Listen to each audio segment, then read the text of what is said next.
So my name is Alison Thompson. I studied undergrad sport and exercise science at Heriot-Watt University, and I went on to do the anatomy masters in 2012-13. I chose the masters because anatomy was my favourite module in my undergrad, but I didn't get a chance to do any actual dissection, so the masters allowed me to do a full body dissection from top to bottom, which is something that I'd never been able to do before, and I loved it. I did my dissertation with one of the staff members of anatomy looking at spinal muscular atrophy, and this led on to doing a PhD in the same subject up at Aberdeen University. And that has again led on to me now being a postdoctorate researcher with Dr. Murray. Hi, my name is Lavanya. I'm from India. I have done my undergraduate from medical school from India. I'm interested to move to become a future surgeon, so I wanted to do my anatomy bit. I want to be thorough in my anatomy. I highly recommend it because the staff is so friendly over here and they're very helpful in all aspects. The city is so beautiful and the buildings, the architecture, I really liked, and the people are so friendly. My name is Alexander All, and I studied anatomy here a couple of years ago. I'm doing a PhD in neuroscience. Neuroscience is something that I took up for my dissertation during my MSc.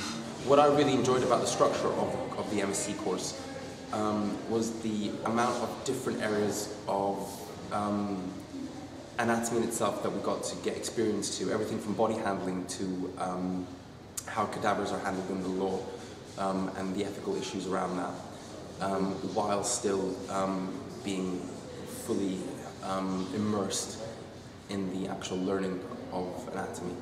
Hi, my name is Rocky and I'm from Hong Kong.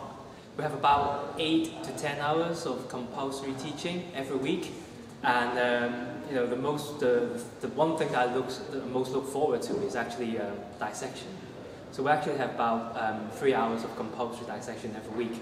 And the reason I chose Edinburgh is because of the teaching component of this course, because in the future I would like to pursue a career in teaching, so maybe become a professor of anatomy. My name is Samir. I'm from England originally. Been living here for nearly 3 years now. I studied the anatomy masters 2 years ago, and now I'm working here full-time as teaching staff. The good thing about the course was they had a variety of assessment types, so if you weren't so strong at presenting, you might be better at vivas or spot exams. There's a strong variety of assessment types which can suit different people. This course has made me realise how much I love anatomy and inspired me to go on and do other things with anatomy, possibly into teaching, doing a PhD. I'm currently a first-year PhD student in anatomy and tissue engineering. I'm also a medic with a background in plastic surgery. I was particularly drawn to the option of having the opportunity to dissect an entire body, which I knew I wouldn't get any time again in the future. That's been particularly helpful with surgical exams. Also, I wanted to get further involved in anatomy education, and the course provided both a theoretical element and a practical element, which has been really excellent in furthering my skills. Opportunities I have at both an undergraduate level and further on now in postgraduate teaching.